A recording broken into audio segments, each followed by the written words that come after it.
जय हिंद साथियों। आज हम सोलर सिस्टम से कुछ महत्वपूर्ण क्वेश्चन लेकर आए हैं। ये सारे क्वेश्चन हमारे सन से रिलेटेड हैं। ठीक है, तो गाइस ध्यान से देखिएगा क्वेश्चनों को और समझिएगा। हाई लेवल से लो लेवल तक बेसिक भी क्लियर करेंगे। ठीक है, पहले क्वेश्चन है, निम्नलिखित कथनों पर विचार कीजिए। तो पहला कथन क्या है? सूर्य की ऊर्जा का स्रोत नाभ के विखंडन की प्रक्रिया है। जबकि सेकंड, सूर्य का बाह्यतम भाग कोरोना कहलाता है। तीसरा, कोरोना से यदा कदा कभी कभी यानी कि निकलने वाला परमाणुओं का तूफान सौर ज्वाला सोलर फ्लेयर्स है। ठीक है, उपयुक्त कथन में से कौन सा सत्य है? तीनों सत्य हैं, केवल दो सत्य है, एक और दो, दो और तीन। तो गाइस जो इसका आंसर होगा वो इसका आंसर केवल सत्य में दो होगा। क्या होगा? दो। ठीक है ना, क्योंकि सूर्य की ऊर्जा का स्रोत नाभ के विखंडन ना होकर नाभिकीय संलयन है। ठीक है ना। ठीक है गाइज, अब इसको और बेसिक से जानते हैं। सूर्य का बाह्यतम भाग कोरोना कहलाएगा। ठीक है, और ये कोरोना से नहीं, इसके बाहरी क्षेत्र प्रकाश मंडल से निकलता है। देखो व्याख्या में समझते हैं। सूर्य की ऊर्जा का स्रोत नाभ के विखंडन नहीं अपितु नाभिकीय संलयन है, इसलिए कथन एक गलत हो जाता है। नाभ के संलयन की प्रक्रिया सूर्य के केंद्र में यानी कि सेंटर में हाइड्रोजन परमाणु हाइड्रोजन एटम के संलयित होकर हीलियम में बदल जाने से होती है। यानी कि जब हाइड्रोजन के ड्यूटेरियम समस्थानिक 1s2 2s2 मिलते हैं तो 2He4 हीलियम का परमाणु बनाते हैं। कैसे होकर? संलयित होकर, यानी कि संलयन प्रक्रिया। ठीक है, फ्यूजन प्रक्रिया। उसके बाद सूर्य का दृश्य भाग क्या कहलाएगा? हमारा प्रकाश मंडल फोटोस्फेयर। जो बाहर से देखने पर ही सूर्य का जो हमें लाल लाल रंग दिखाई देना शुरू हो जाता है तो प्रकाश मंडल होगा। जबकि बाहरी भाग जो केवल सूर्य ग्रहण के समय दिखाई देता है, यानी कि इस टाइप से समझो, ये सूर्य हो गया और इसके ऊपर यानी कि इसके सामने चंद्रमा आ जाए ऐसे करके, तो ये सन। ठीक है, ये मून। तो जब चंद्रमा आ जाता है तो इधर की साइड से फ्लेम निकलता हुआ दिखाई देता है किनारों किनारों पे से, यानी कि एक टाइप से रिंग बन जाती है ये साइड साइड की। तो इस रिंग को ही क्या बोला जाता है? कोरोना। क्या बोला जाता है? कोरोना। जो रिंग बन गई है। ठीक है ना, ध्यान रहेगा। अब जो कोरोना क्या होता है, इसलिए बाह्यतम भाग को क्या कहते हैं, जबकि बाहरी भाग क्या कहलाता है? सूर्य के ग्रहण के समय जो दिखाई देता है, कोरोना। ठीक है, दो कथन सत्य है। सूर्य से यदा कदा कभी कभी निकलने वाला परमाणु का तूफान जो सूर्य को आकर्षण शक्ति से परे अंतरिक्ष में चला जाता है, सोलर फ्लेम्स कहलाता है। यानी कि जो सूर्य से यदा कदा कोई प्रकाश निकलता है और वो इधर जो अन्य ग्रह हैं उनके सामने चला जाता है, इस अंतरिक्ष में चला जाता है। ठीक है, और ये क्या कहलाते हैं? हमारे सौर ज्वाला यानी कि सोलर फ्लेयर्स कहलाती हैं। यह सोलर ज्वाला यानी कि सोलर फ्लेयर्स सूर्य के प्रकाश मंडल से निकलती है, न कि कोरोना से। तो कोरोना तो जब निकलेगी ना, जब हमेशा चंद्रमा आ जाएगा, सूर्य ग्रहण होगा, लेकिन हर बार थोड़े सूर्य ग्रहण होगा। तो इसलिए किससे निकलती है? ये प्रकाश मंडल से, पूरे एरिया से निकलती रहती है। इसलिए तीन कथन गलत था। यह सौर ज्वाला पृथ्वी के वायुमंडल में प्रवेश कर, देखो सबसे पहले बुध ग्रह है, उसके बाद शुक्र और P3 पृथ्वी तीसरे नंबर पर क्या है? हमारी पृथ्वी। ठीक है, वायुमंडल में प्रवेश कर हवा से टकराने के बाद रंगीन प्रकाश उत्पन्न करती है, यानी कि अलोरा लाइट्स। तो जब पृथ्वी के वायुमंडल में पहुंच गया प्रकाश तो कैसी लाइट उत्पन्न हो रही है? अरोरा लाइट। यह परिघटना उत्तरी ध्रुव व दक्षिणी ध्रुव पर दिखाई देती है, जो क्रमशः अरोरा बोरियालिस और अरोरा ऑस्ट्रेलिस कहलाती है। यानी कि जब ये फ्लेम्स पृथ्वी के उत्तरी ध्रुव और दक्षिणी ध्रुव पर पहुंचती है तो उत्तरी ध्रुव पर कहा जाता है इनको? अरोरा बोरियालिस और अरोरा ऑस्ट्रेलियालिस। देखो ये नॉर्थ गोलार्ध और ये साउथ गोलार्ध में हमारा एशिया महाद्वीप है, तो इससे ध्यान रखेंगे। ऑस्ट्रेलिस किस में आएगा? दक्षिणी ध्रुव पर, साउथ ध्रुव पोल पर। ठीक है ना, ये क्वेश्चन कंप्लीट होता है। उसके बाद नेक्स्ट क्वेश्चन, निम्न कथनों पर फिर विचार कीजिए। सौर कलंक यानी कि सोलर जो स्पॉट्स हैं सूर्य के तापमान की तुलना में अधिक गर्म होते हैं। नेक्स्ट, सौर कलंक बेतार संचार व्यवस्था में सहायक होते हैं। उपयुक्त कथन में से कौन सा सत्य है? केवल एक, केवल दो, एक और दो दोनों, ना तो एक ना और दो। देखो सौर कलंक, जो सोलर स्पॉट्स होते हैं वो क्या होते हैं? सोलर स्पॉट सूर्य के तापमान की तुलना में कम गर्म होते हैं, ठीक है ना, कम गर्म होते हैं, तो ये तो कथन गलत हो गया। फिर सौर कलंक बेतार संचार व्यवस्था में सहायक होते हैं, तो सौर कलंक जो स्पॉट्स आ रहा है वो संचार व्यवस्था में सहायक नहीं बल्कि हानिकारक होता है, तो ये भी गलत। तो आंसर क्या हो जाएगा? डी, ना तो एक ना दो।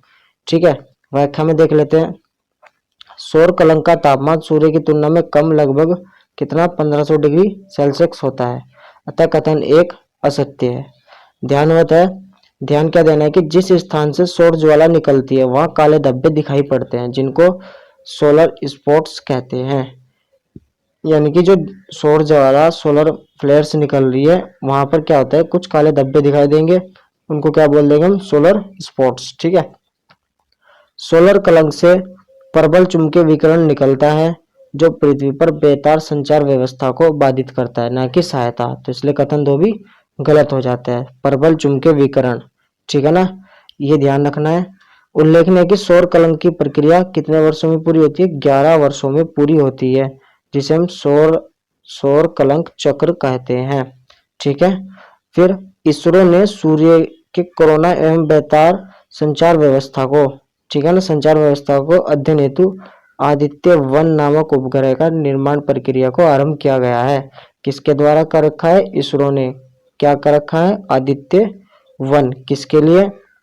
जो सौर कलंक के चक्र से निकलने वाला संचार व्यवस्था में व्यवधान डालता है, सोलर फ्लेम, उसके अध्ययन के लिए आदित्य फर्स्ट को उपग्रह निर्माण प्रक्रिया के लिए आरंभ कर रखा है। किसने? इसरो ने।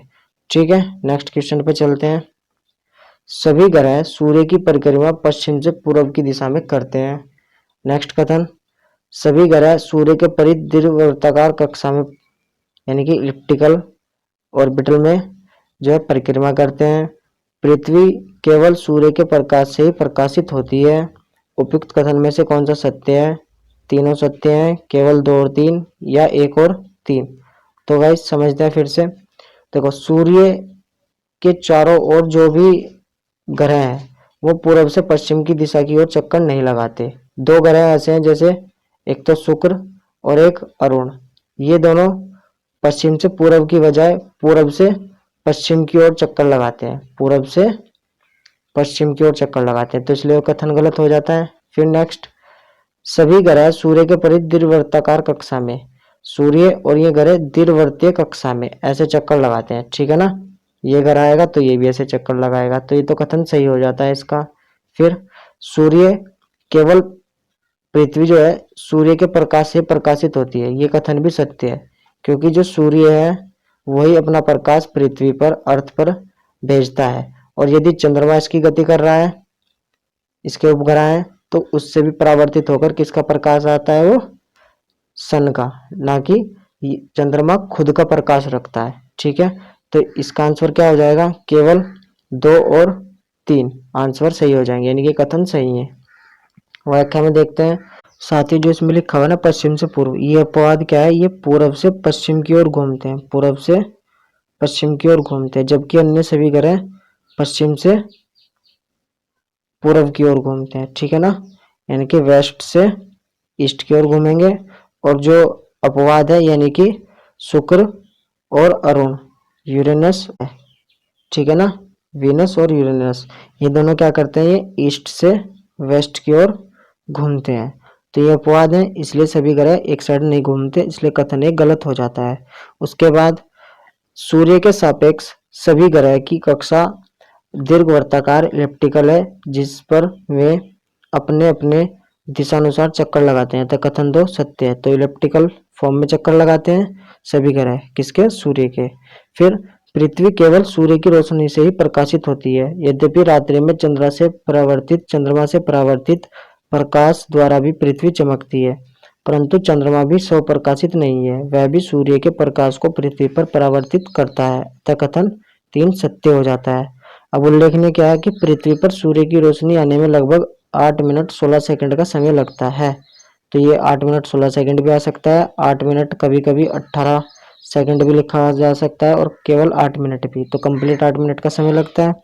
जबकि चंद्रमा से पृथ्वी तक रोशनी पहुंचने में केवल 1 सेकंड या 2 सेकंड का समय लगता है। तो इतना बात रहेगी ध्यान, आपके अप्रोक्सीमेशन ध्यान रखना चाहिए इसका, ठीक है। फिर नेक्स्ट क्वेश्चन है हमारा आज का अंतिम क्वेश्चन। निम्नलिखित कथनों पर विचार कीजिए। सौरमंडल का 50% भाग सूर्य द्वारा निर्मित है। सौरमंडल का 5% हिस्सा ग्रह द्वारा, प्लैनेट्स द्वारा निर्मित है। उपयुक्त कथन में से कौन सा सत्य है? केवल एक, केवल दो, एक और दो, दोनों, ना तो एक ना तो दो। तो इसका आंसर है ऑप्शन नंबर डी, क्योंकि सूर्य का 99% से ज्यादा भाग तो केवल सूर्य ने ही बना रखा है, किसका? सौरमंडल का, ठीक है। तो व्याख्या देख लेते हैं। सूर्य द्वारा सौरमंडल का 99.85% हिस्सा निर्मित है। किसके द्वारा? सूर्य द्वारा, सोलर सिस्टम का। जबकि ग्रह द्वारा केवल 0.135% हिस्सा ही निर्माण हुआ है। तो उपयुक्त कथन दोनों गलत हो जाते हैं और इनका विभिन्न घटक जिसका हिस्सा निर्मित है वो इस प्रकार है। सूर्य, ग्रह, धूमकेतु 0.01% और उपग्रह सैटेलाइट्स का 0.00005% मात्र। तो उल्लेखनीय है कि सौरमंडल के शेष भाग का निर्माण छोटे ग्रहों यानी कि माइनर प्लैनेट्स, उल्कापिंड्स और खगोलीय पिंडों से हुआ है, ठीक है। यदि आपको ये वीडियो पसंद आई है तो प्लीज़ लाइक करें और शेयर करें, ताकि हम आगे भी आपके लिए ऐसी वीडियो बनाते रहें। तब तक के लिए जय हिंद, जय भारत।